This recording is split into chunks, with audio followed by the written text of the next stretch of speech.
Dans cette discussion, François Peyotte et Bernard de Montréal abordent le sujet de la richesse et de la pauvreté. Ils notent que ces concepts sont souvent vus comme antagonistes, et que différents proverbes du monde entier reflètent cette idée selon laquelle être riche peut appauvrir spirituellement. Cependant, Bernard de Montréal souligne que ces proverbes font partie de l'involution de l'humanité, une période où les forces matérielles et spirituelles se partageaient le butin.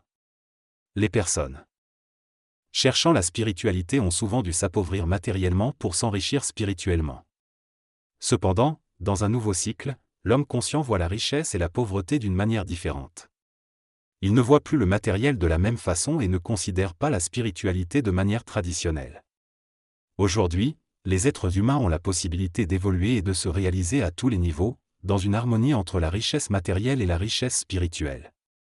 Le texte met en avant l'idée que la spiritualité inconsciente et la richesse inconsciente font partie de l'ignorance de l'homme. Il soutient que pour évoluer, l'homme ne doit pas opposer la spiritualité et le matérialisme, mais plutôt les intégrer de manière équilibrée.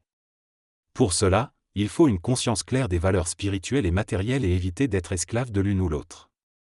L'homme doit vivre de manière intelligente sa spiritualité et sa matérialité, en faisant preuve d'intelligence et de créativité. Le texte dénonce également les évolutions passées de la richesse et de la spiritualité qui n'ont pas été marquées par l'intelligence et la force créative.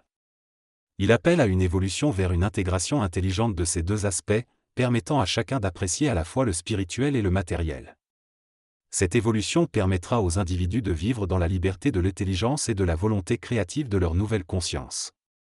Le texte critique également le rôle joué par la confrontation entre l'esprit et l'âme dans le passé, qui était basée sur une ignorance ancestrale utilisée par les différentes formes de pensée pour exercer le pouvoir spirituel ou matériel. L'entretien aborde la question de l'être et de l'avoir dans la perspective de l'homme nouveau. Ce dernier ne sera pas intéressé par les débats philosophiques sur l'être, mais sera plutôt l'expression de l'énergie créative. Il pourra utiliser sa parole créative pour faire éclater les forteresses psychologiques et métaphysiques liées à l'être. L'homme nouveau est le produit d'une mutation résultant de l'imprégnation graduelle des forces cosmiques dans la matière mentale et cérébrale.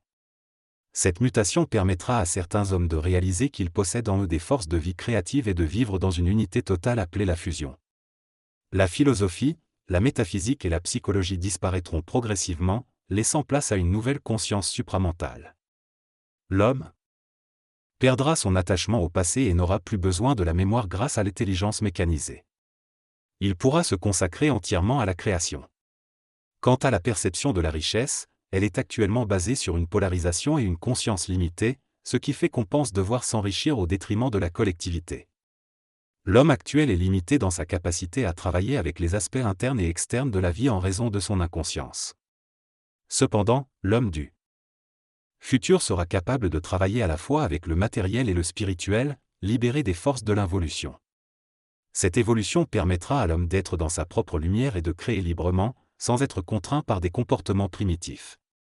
Il est également souligné que les proverbes et les valeurs morales établies il y a des milliers d'années étaient adaptés à l'époque de l'involution où l'homme était plus primitif. Ils étaient basés sur l'expérience accumulée et représentaient une relation statistique entre la vérité et le mensonge. Cependant, le bon sens du proverbe n'est pas de l'intelligence, mais plutôt une expression psychologique de la collaboration entre les événements et l'impuissance de l'homme. Il est expliqué que l'homme a besoin de sortir de cet état d'ignorance et de se connecter à son intelligence véritable, qui est l'expression synthétique du pouvoir créatif qui anime tous les aspects de la réalité.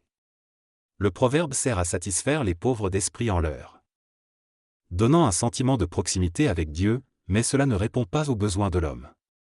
En conclusion, il est suggéré de ne pas se limiter à des proverbes et à des valeurs morales obsolètes, mais plutôt de chercher à exprimer pleinement notre réalité en tant qu'être humain dans toute sa complexité et sa totalité. Dans cette conversation, l'orateur souligne la dichotomie entre les riches et les pauvres qui existent dans le monde.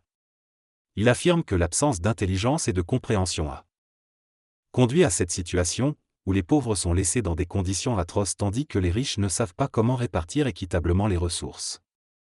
Il appelle à une nouvelle civilisation où la richesse et la pauvreté sont intégrées, et où tous les individus ont accès à des conditions de vie adéquates. Il mentionne également que la polarité entre le capitalisme et le communisme doit cesser, et que l'évolution de l'intelligence est essentielle pour atteindre cet équilibre.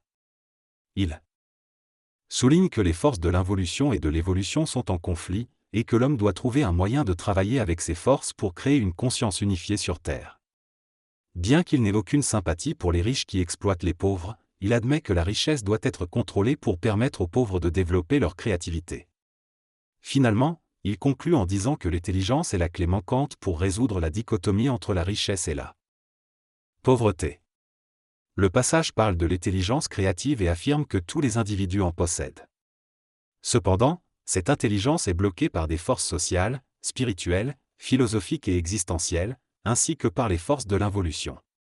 L'auteur soutient que lorsque l'homme réussira à surmonter ces blocages, il pourra fusionner la pauvreté et la richesse et participer activement à la vie en étant en accord avec son intelligence créative.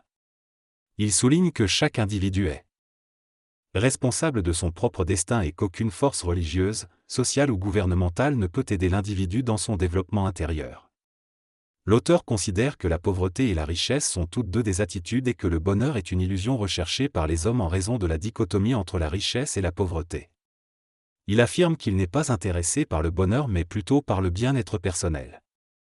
L'auteur remet également en question les mots et les discours qui ont été transmis par différentes sources au fil des siècles.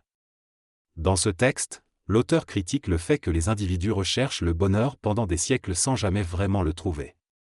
Selon lui, cela est dû au fait que les mots sont connectés à nos émotions, ce qui nous empêche de contester leur signification et de remettre en question leur influence sur notre mental. Il affirme que l'homme doit être capable de faire trembler l'émotion dans le mot afin de se libérer des contraintes de la civilisation et devenir véritablement libre. L'auteur souligne également que l'homme doit se guider lui-même plutôt que d'être guidé par d'autres, et que la nouvelle évolution consistera à respecter les individus qui ont besoin de plus de temps pour acquérir une véritable conscience. Il décrit l'homme nouveau comme étant capable de vivre son énergie et de scientifiser le mental et l'esprit, afin de donner à la matière sa véritable valeur et de se défaire des qualités morales et mystiques qui appartiennent au passé. Finalement, il propose de voir l'argent comme une énergie plutôt qu'un pouvoir, et affirme que tout est énergie, même la forme de l'argent. Il critique le fait que nous payons la forme de l'énergie plutôt que d'apprécier sa nature intrinsèque. L'auteur affirme que les avancées de l'humanité ne peuvent se faire que si les individus se détachent des mémoires collectives qui les lient au passé. Il souligne avoir lui-même exploré le monde mental de l'homme pour comprendre le pouvoir de la conscience mémorielle et pouvoir évoluer vers une nouvelle civilisation. Selon lui, les forces de la lumière dans l'homme sont responsables de la création de nouvelles races et de nouvelles civilisations. Il prédit que dans le futur, les gouvernements seront plus unis et qu'il n'y aura plus de pauvreté sur Terre, car les hommes auront appris de leurs souffrances passées. L'homme nouveau devra être épuré de l'importance de l'argent pour pouvoir utiliser cette énergie de manière égalitaire.